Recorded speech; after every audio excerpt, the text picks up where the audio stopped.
Hey guys, how's it going today?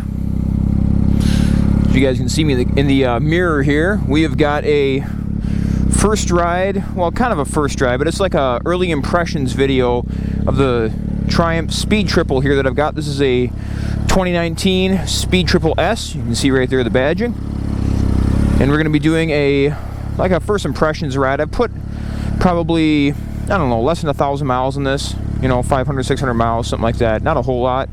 Had it for probably a month, I would say. Just about a month. Looks like we got some bugs up there we got to clean off. So we're going to do a video on this guy today. The front end does need some bug wash, man. And just talk about my first impressions of it. Things I like that are better than my previous bikes, like the BMW S1000R. And things that I would change if I could. Let's get a little sound of the exhaust right here.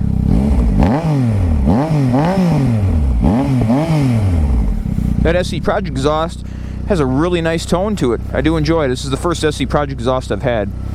So let's get started here and get her rolling.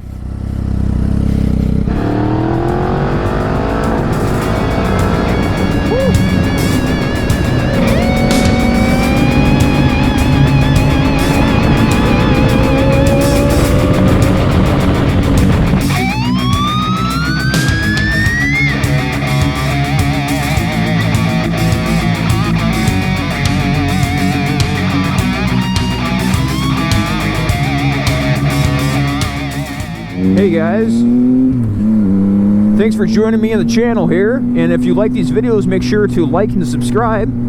I know I always forget when I'm watching the videos. I always do. I'm watching and I forget to hit the like button, even if the video's awesome or something I want to help the creator. I tend to forget, so I figured I would put this at the beginning of my videos here. And yeah, if you like these videos, let's grow the channel together.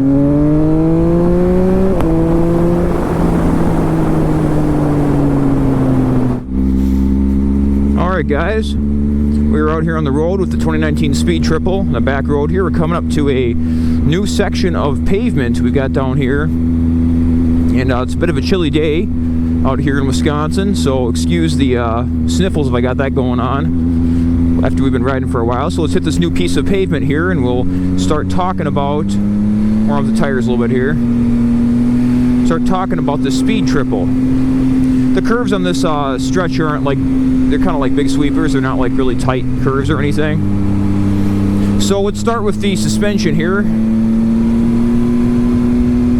And I'm not gonna be hammering it hard where I'm talking. But as you guys know, I'm not a big time knee dragging guy, though, at least not right now anyway. But on this piece of pavement, you could probably, if you wanted to, because this pavement is excellent, pretty clean for the most part. You see a little bit of dirt back there, but there's no gravel or anything.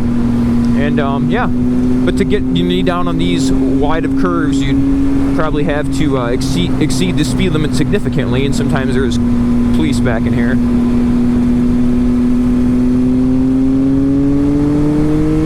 That being said, woo! Get the brakes on there. And you come to that blind rise. Alright, let's get going. Suspension. I think the suspension of this bike is pretty excellent, to be honest with you. It isn't the RS, it's the S version, so it doesn't have as high end of a suspension as that version has of the bike, but this is perfectly good. It's fully adjustable. I've only adjusted the rear shock a bit. When I got it, it was I got it used from the second owner, and the suspension was a bit stiff for me. I checked the movement in the rear, and I think it was about neutral. It was kind of just in the middle of its travel. I checked like the compression in the rear, I believe it is. And it was set pretty neutral, but it was stiff for me. I've found generally stock suspension settings for me are pretty stiff on most bikes, just because the roads, now that road back there is excellent, but most of the roads back here in the backcountry Wisconsin are not real great. Maybe it's like that in a lot of parts of the US, I'm not sure.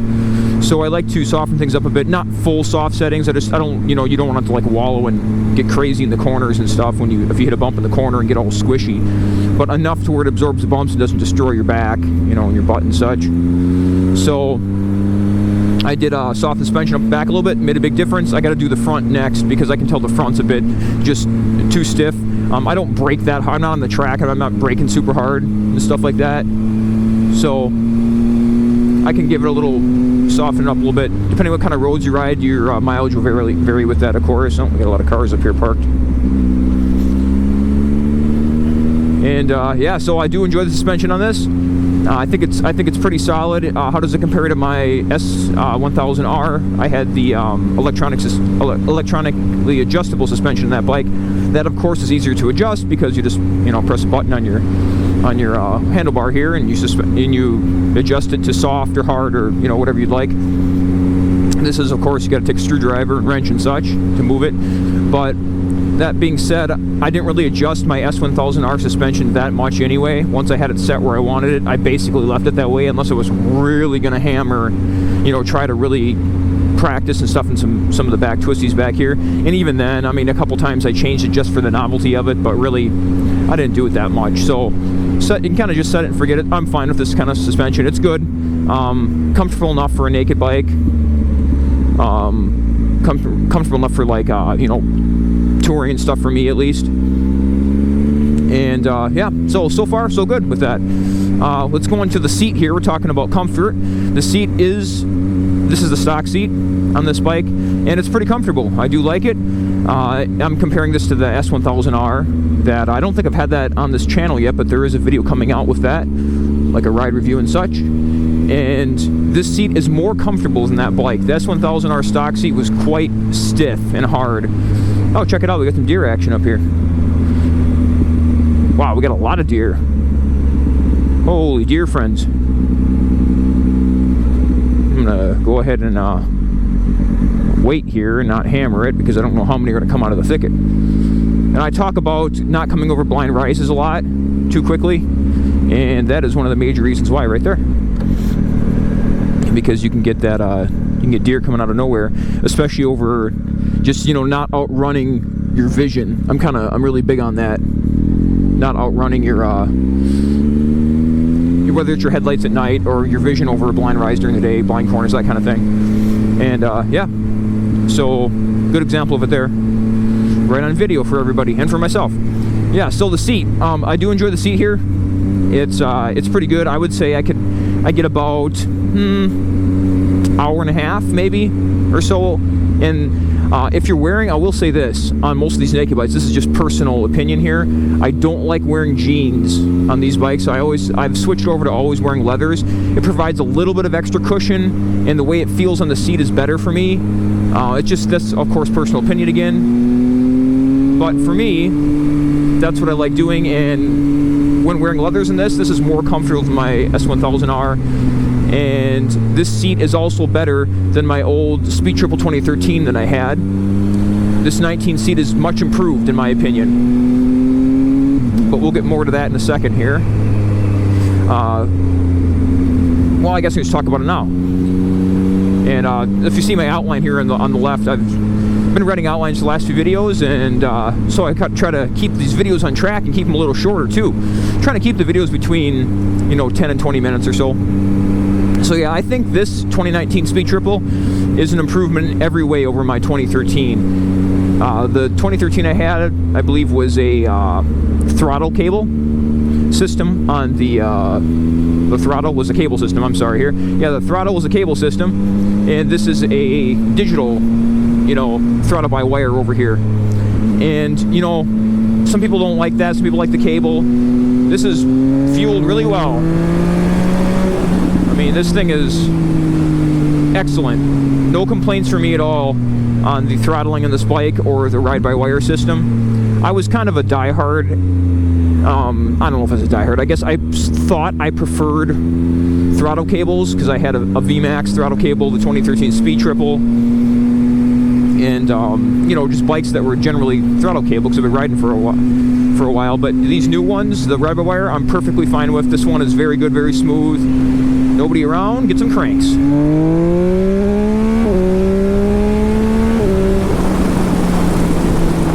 Holy cow. This thing is no joke. Is it faster than my 2013? It seems like it is. This is still the 1050 version. I'm comparing, this is the compared to the 2013 version section of the video, I would say. And I think that this is faster. my 2013, and when I bought it, it only had like 2,000 miles on it, so it was basically new, right? It wasn't worn out or anything. This one has just 9,000 on it now, but this thing is pretty incredible. I am thoroughly impressed by the acceleration on this bike. More than anyone would need for the street. Super fun, very smooth. The torque power band of the triple is very linear as far as I can tell. I've had, a few different bikes you've seen on the channel, the MT10, S1000R, 13-speed triple, Fat Bob. I got the Ducati. Ducati is a totally different beast from the rest, but you can check out that video. Maybe I'll put a link in the description of my ride review of that bike. This bike is very smooth in the mid-range, and very similar, of course, to the 13, but I believe, like I said, this is a improvement in every way over the 13. By all means, if you want to get an older speed triple, do it. They're affordable. If you don't want to spend like, around 10 for something like this would be maybe 10 or 11 depending on your market. And yeah, the older ones are excellent as well. The 13 that I had ABS, so if you need ABS, you can get that too in the older models.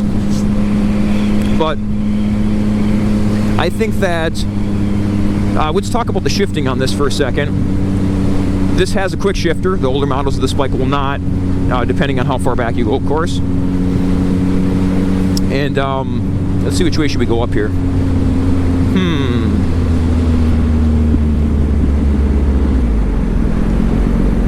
I think we will go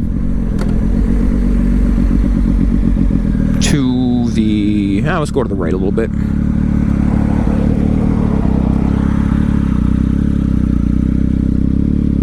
Let's see what's out here. Going on 16.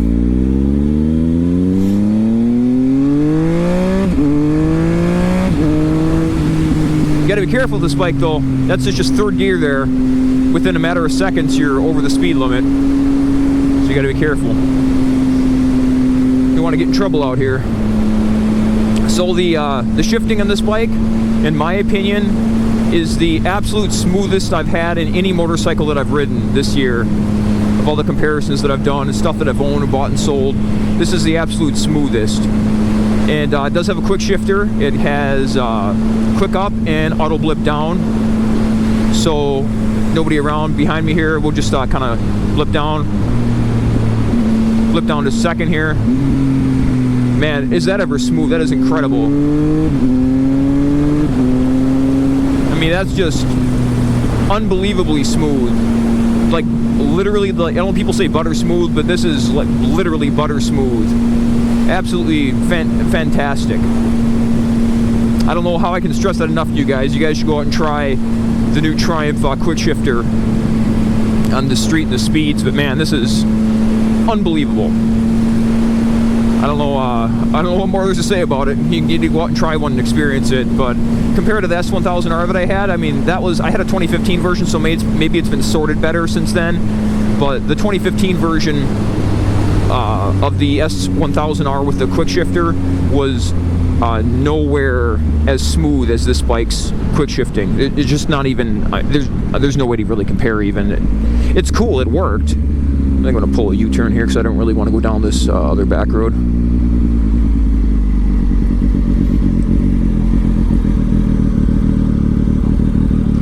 Nobody coming? Nope. Yeah, so there's just really no comparison. We'll hit some quick shifts. Man, that wasn't even, what was that, half throttle? I mean, this thing is just pretty bonkers. It's only got, what, I mean, only 140 horse or so, but it's still incredible. It's an incredible machine. So, yep, moving on from the quick shifter here. Let's talk about we'll talk about the ergos and the bars. This bar, I don't know if you can see in the video here. Maybe you can tell right here. It has like a 1 inch or so extra riser on it. And it's comfortable for me. It's more upright than my Ducati Monster, the 2008 S2R that I had in the previous video. Or maybe it'll be a couple videos ago now by the time this one comes out. This is more upright than that bike. Without the 1 inch riser, it maybe would be pretty similar, but I think the Ducati would still be a little bit lower. It's hard for me to compare to my BMW, the S1000R that I had, because that one also had, I put a 2 inch rocks riser in that bike. and that was plenty upright for me. I would say this is very similar to that with the 2-inch, because I think the BMW stock is lower than this bike as far as bar height goes.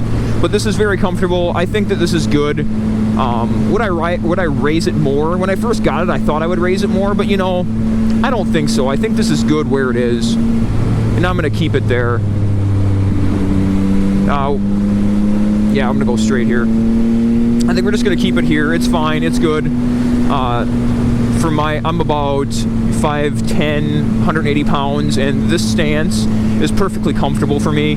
I'll talk about the pegs here for a second. The pegs are good for me, but they could be just a little bit lower. I think maybe it's my riding style, but I have gotten a right knee, like I would say a right knee cramp, or my right knee will get you know, sore when I'm hanging off the bike some and going through corners. I think it's probably just a flaw in my riding, because I haven't been like trained for track riding or anything. I've just, you know, learned on my own watching Moto Jitsu, and shout out to Moto Jitsu channel that he's taught me a lot. But I think that it might just be a flaw in my riding style. Anyway, the pegs on the 2013 also did that. I got a right knee cramp. These felt a little lower when I got this bike. I thought it wouldn't be a problem, but it's kind of resurfaced. It doesn't happen if I'm just sitting and riding, like on the seat and riding like this, but if I'm going through corners hard and really, like, you know, hanging off the bike and putting a lot of weight on the pegs. I mean, I work out at the gym and stuff too, so I don't know if I need to strengthen my legs more or if it's just a style problem. But anyway, all that being said, I do get a little bit of a right knee cramp on this, but your mileage is going to vary. That depends on your height, your weight, you know, where you put your feet on the pegs, all that kind of stuff. Maybe even the boots you wear, right? There's a lot of variables there. So that's just my personal experience with that, though. Looks like we got somebody up here. What is he on? It's a bike with a headlight? Maybe an electric bike? Looks like it is an electric bike. So let's see here. Where are we talking about next? We're talking about the flickability of the bike. I would say this bike is very flickable, but not as flickable as my 2008 S2R 1000. That is extremely flickable. It's probably because, well, you know, it's a lighter bike, and the geometry is a bit different too. I'm not sure how different, but you can just tell that this bike is more planted, so I guess it depends on what you want. I would say this is a better bike for distance riding, and the S2R is more just like imminently flickable, but it's not as stable at speed just because of what it is like that. And I'm going to be taking a left up here. All that being said, this bike is plenty maneuverable, plenty flickable. It's not really a complaint I have. You wouldn't know the difference unless you had something, you know, really small like that, like a small monster, or maybe a street triple.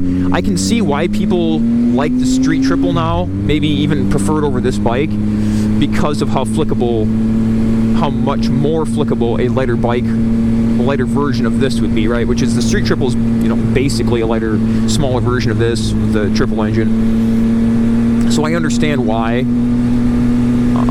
I've ridden a street triple once or twice. I think once. I rented one from Twisted Road and rode that. And that bike was too cramped for me, in my opinion. It was a little more, you know, pegs a little more cramped, and just, I guess maybe you could get, if I got change the bars, got adjustable pegs and everything, the street triple would be fine. Maybe I'll do that in the future if I want a little light, super light bike, because I do enjoy these triples. But yeah, so let's see here.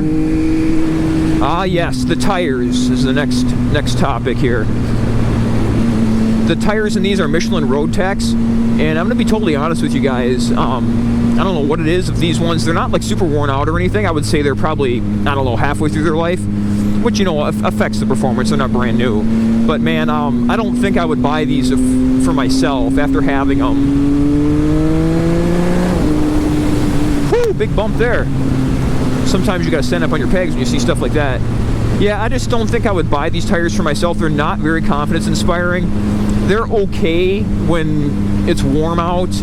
You know, when things got cold though, and riding on these when it's cold, it's just, I mean, I suppose the Road Techs are sport touring tires, so they're not really meant to be super sticky. But for me, I don't do a lot of long distance touring. I kind of ride around back roads like this, like you see me do it now. And once in a while, I'll go distance to meet up with, you know, go ride with some other guys and things like that. But that's been rare this year. Hopefully I'll be doing that more next year. So maybe I'll appreciate the distance you get out of these tires more next year. But if it was me, I'd get something that was stickier for this kind of bike. But that's just my opinion once again. But the Michelin Road Techs, just from my experience on these, it's kind of left a bad taste in my mouth. I guess if I could. No flame. This is just my personal opinion again, but it's just kind of left a bad taste in my mouth. So going around corners and things get a little. Maybe it's. You know, it's hard for me to say if it's. There, I'm gonna get it left up here.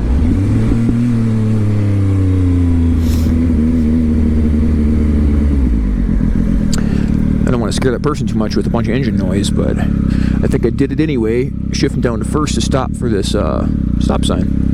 Anyways, this is a cool spot here if there's nobody around, and I'm going to check here and make sure there's not, because I don't want to be doing anything crazy. See if we can maybe pull a little wheelie action. I have the traction control on this though, but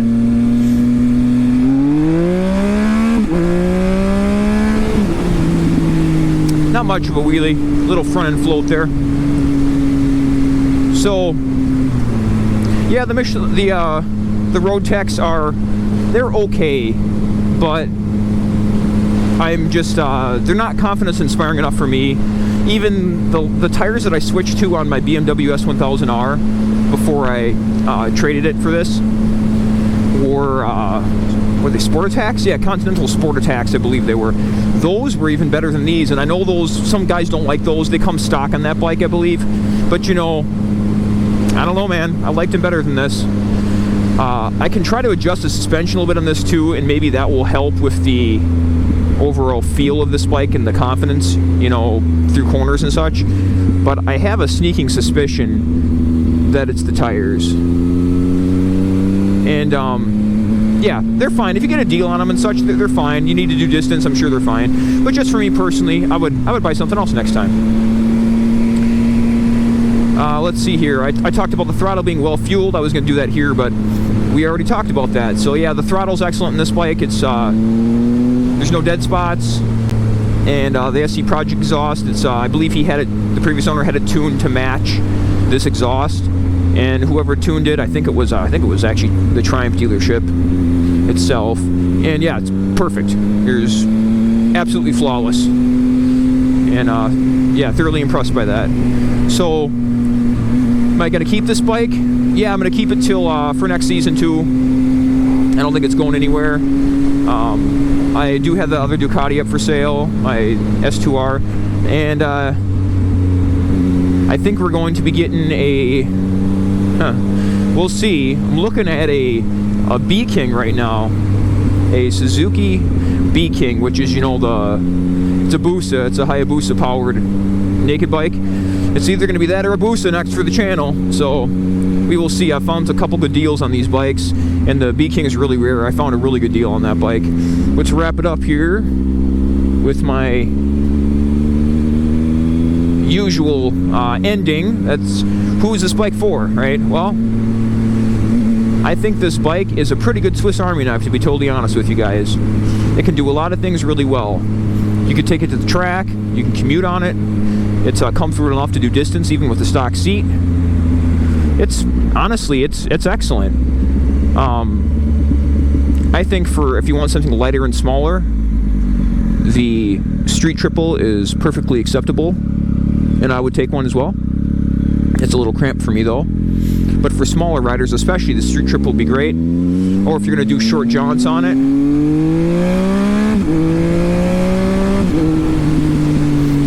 and I'm just cranking it out in the back roads back here. Better be careful though, because it's that time of night with the deer. So yeah, I think this bike is it a good first bike? No, I wouldn't get it for a beginner. Probably second, third bike, maybe have a season or two under your belt first. That being said, there is like a rain mode on this where you can reduce the power, so that's, you know, that's fine too, if you're not as if you want to do that.